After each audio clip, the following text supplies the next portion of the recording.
नमस्कार दोस्तों, आपका स्वागत है अपने YouTube channel P for portfolio में। आज मैं आपके लिए एक ऐसा स्टॉक लाया हूं जो मुझे नहीं लगता आपको मिस करना चाहिए और ये स्टॉक है एस्ट्रल पॉलिटेक्निक। इसका पूरा फंडामेंटल एनालिसिस करेंगे, टेक्निकल एनालिसिस करेंगे, चार्ट पर देखेंगे कौन से लेवल्स और टारगेट्स दिखाई देते हैं और क्या ये सही समय है इसमें इन्वेस्टिंग करने का, इसके बारे में भी जान लेंगे। लेकिन उससे पहले अगर आपने चैनल को सब्सक्राइब नहीं किया है तो प्लीज सब्सक्राइब कीजिए और रेगुलर अपडेट्स पाने के लिए नोटिफिकेशन बेल को प्रेस कीजिए। तो चलिए बात करते हैं एस्ट्रल पॉलिटेक्निक के बारे में।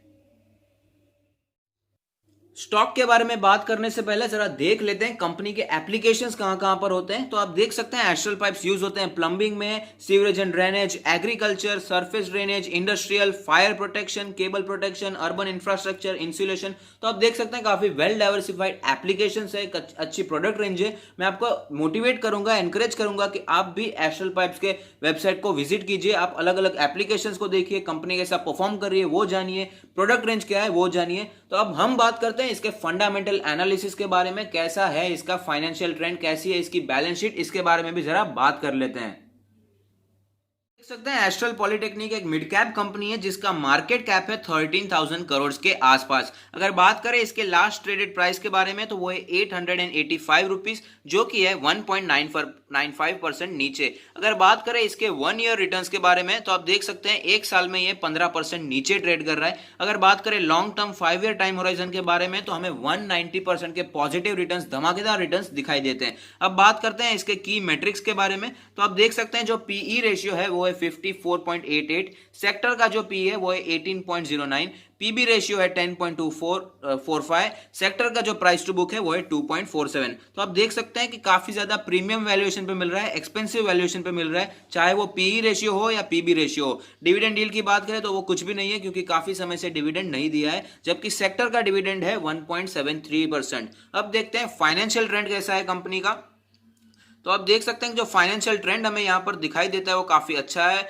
रेवेन्यू और प्रॉफिट दोनों ऊपर जाते हुए दिखाई दे रहे हैं। अगर बात करें 2017 की तो 1.9 करोड़ का रेवेन्यू था, जो कि बढ़कर 2020 में 2.59 करोड़ हो गया। अगर प्रॉफिट की बात करें तो 0.14% का 14,000 करोड़ का प्रॉफिट 2017 में रिपोर्ट किया था, जो कि बढ़कर 2020 में 0.24,000 करोड़ हो गया। तो हम समझ सकते हैं कि अच्छी खासी ग्रोथ देखने को मिल रही है, चाहे वो रेवेन्यू हो या प्रॉफिट हो। अब देखते हैं इसके अलग अलग फाइनेंशियल स्टेटमेंट्स।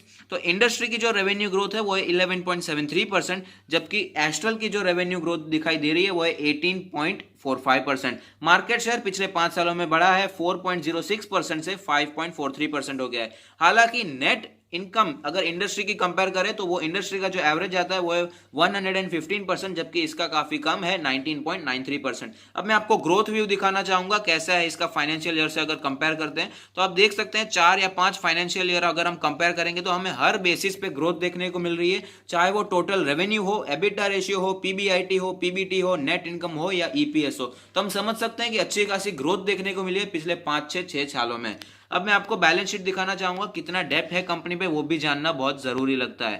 अगर बात करें नॉन करंट लायबिलिटीज के बारे में तो इस साल की जो नॉन करंट लायबिलिटीज दिखाई दे रही है, टोटल लॉन्ग टर्म डेट है 163 करोड़ का। हम ये तो नहीं कह सकते एकदम डेट फ्री कंपनी है, थोड़ा सा डेप्थ जरूर है, लेकिन इतना ज्यादा डेप्थ नहीं है कि हमें बहुत ही चिंता करनी पड़े।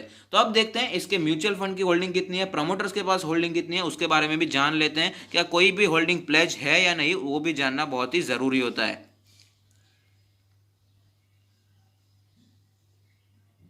तो आप देख सकते हैं कि जो टोटल प्रमोटर होल्डिंग यहां पर दिखाई दे रही है वो है 55.74%, जो कि एक अच्छी तगड़ी प्रमोटर की होल्डिंग है, जो कि एक अच्छी बात है। म्यूचुअल फंड की बात करें तो 8.16% की होल्डिंग है, डीआईआई के पास है 8.8%, एफआईआई काफी इंटरेस्टेड है स्टॉक में, 20.08% की होल्डिंग है, और अदर पार्टीज यानी मेरे आप जैसे लोग 15.37% की होल्डिंग लेकर बैठे हैं। तो हमने फंडामेंटल एनालिसिस देखा, बैलेंस शीट पे डेप्थ थोड़ा सा है लेकिन बहुत ही चिंताजनक डेप्थ दिखाई नहीं दे रहा है, और हमने देखा कि इसकी ग्रोथ भी हमें अच्छी दिखाई दे रही है, फाइनेंशियल ट्रेंड ऊपर ही जा रहा है, अच्छा स्टॉक है। हमने इसके एप्लीकेशंस भी देखे, डाइवर्सिफाइड सेक्टर में ये काम करता है। लेकिन एक बात है कि अभी ये प्रीमियम वैल्यूएशन पे मिल रहा है, इसलिए हम देखेंगे चार्ट पर कि कौन से लेवल्स पर हमें इसमें बाइंग करनी चाहिए और कौन से लेवल्स और टारगेट्स आगे आने वाले दिनों में हमें देखने को मिल सकते हैं, उसके बारे में भी चार्ट पर जान लेते हैं।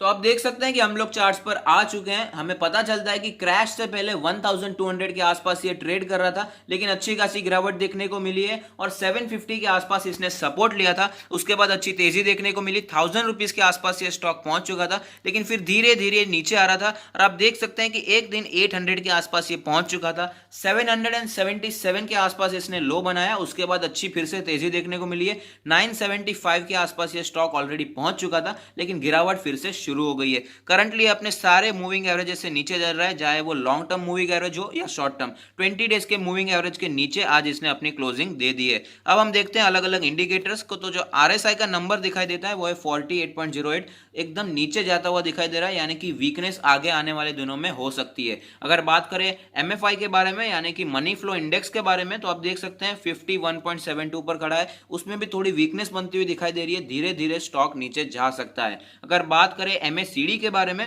तो MACD में हमें थोड़े समय पहले ही इसने बुलिश क्रॉसओवर दिया था, लेकिन वो बुलिश क्रॉसओवर खत्म होता हुआ दिखाई दे रहा है। 4 दिनों से लगातार हमें लाल हिस्टोग्राम बनते हुए दिखाई दे रहे हैं, यानी कि थोड़ी वीकनेस आगे आने वाले दिनों में हमें देखने को मिल सकती है। एक बियरिश क्रॉसओवर देखने को मिल सकता है। अब मैं आपको बॉलिंजर बैंड दिखाना चाहूंगा।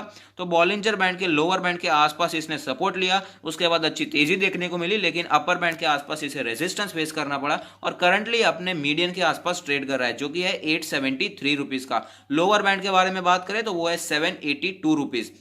अब देखते हैं इसमें कैसी मूवमेंट पिवट पॉइंट पर देखने को मिलती है। पिवट पॉइंट्स क्या बताना चाहते हैं, तो जो पिवट लेवल यहां पर दिख रहा है वो है 869 रुपीज का, और अगर रेजिस्टेंस की बात करें तो वो था 969, उसी के आसपास इसे रेजिस्टेंस फेस करना पड़ा और स्टॉक वापस नीचे आ गया। नीचे के सपोर्ट्स की बात करें तो 777 का सपोर्ट स्ट्रांग दिखाई दे रहा है, उसी के आसपास पहले भी इसने सपोर्ट लिया था, उसके बाद ऊपर गया था। अगर बात करें नीचे के लिए सपोर्ट के बारे में तो 678 का भी सपोर्ट स्ट्रांग दिखाई दे रहा है। अब देखते हैं ऑल टाइम चार्ट में हमें कैसी मूवमेंट दिखाई देती है। ऑल टाइम चार्ट देखकर तो हमें पता चलता है कि मल्टी बैगर रिटर्न्स दिए हैं स्टॉक ने, हमें एकदम से ऊपर ही जाता है, अच्छे खासे रिटर्न्स दिए, कभी भी ज्यादा डीप करेक्शन हमें देखने को नहीं मिला है। लेकिन अगर बात करें एक पीरियड के बारे में, 2015 से 2017 तक हमें कुछ ज्यादा मूवमेंट दिखाई नहीं दी थी, लेकिन उसके बाद अच्छी खासी तेजी बनी हुई है। फिलहाल ये स्टॉक अपने 50 मंथ्स के EMA के आसपास सपोर्ट लेकर ऊपर चल रहा है। ऐसा ही हुआ था जब ये कंसोलिडेट हो रहा था 2015 से 2017 में, तभी भी उसने 50 मंथ्स के EMA के आसपास सपोर्ट लिया था। तो अब बात करते हैं पोजीशंस के बारे में। अगर आपने पहले से पोजीशन बनाई है, अगर आप लॉस में चल रहे हैं, तो मेरा मानना है इसे आप होल्ड कर सकते हैं। One of the best stocks है इन पाइप्स इंडस्ट्री, प्लास्टिक्स इंडस्ट्री। तो मैं आपको इसमें लॉस बुक करने को राय नहीं दूंगा। हमने इसका फंडामेंटल एनालिसिस भी देखा, कितना अच्छा स्टॉक है, बैलेंस शीट एकदम क्लियर दिखाई दे रही है, थोड़ा सा डेप्थ जरूर है लेकिन कोई चिंताजनक डेप्थ दिखाई नहीं देता है, रेवेन्यू बढ़ता जा रहा है, प्रॉफिट बढ़ती जा रही है। तो ऐसे अच्छे स्टॉक में मैं आपको लॉस बुक करने को नहीं कहूंगा। अगर आपने नीचे पोजीशन बनाई है, मैंने आपको 800 के आसपास या 800 के नीचे आता है तो इसमें आप पोजीशन बना सकते हैं, ऐसी राय दी थी। अगर आपने वहां पर पोजीशन बनाई है, अगर आप अभी प्रॉफिट में चल रहे हैं तो शॉर्ट टर्म प्रॉफिट के लिए आपने स्टॉक लिया था तो आप एग्जिट कर सकते हैं, लेकिन लॉन्ग टर्म के लिए रखना चाहते हैं तो मुझे इसमें कोई भी प्रॉब्लम दिखाई नहीं दे रही है। फ्रेश बाय के बारे में बात करें तो मैं आपको दिखाना चाहूंगा कि आज इसने अपने 20 डेज के EMA के भी नीचे क्लोजिंग दी है, यानी कि शॉर्ट टर्म के लिए ये बेरिश हो जाएगा और लॉन्ग टर्म के लिए तो ऑलमोस्ट सारे स्टॉक अभी बियरिश ही चल रहे हैं। तो अगर आप फ्रेश पोजीशन की बात करें तो हमने देखा कि जो बॉलिंजर बैंड का मीडियन था और जो एक पिवट लेवल था वो एक साथ ही दिखाई दे रहे थे, 870, 875, 860 उसी के रेंज में हमें दिखाई दे रहे थे।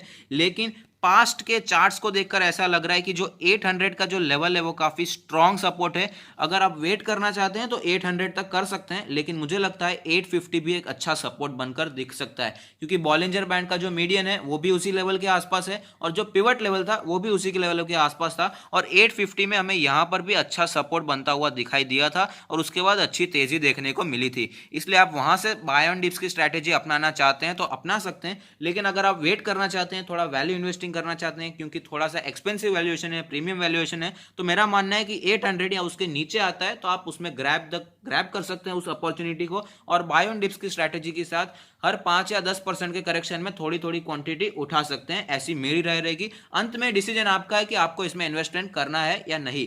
तो अगर आपको ये वीडियो पसंद आया है तो लाइक कीजिए, शेयर कीजिए, कमेंट कीजिए, सब्सक्राइब कीजिए और मुझे मोटिवेट कीजिए। Thank you, stay happy, happy investing.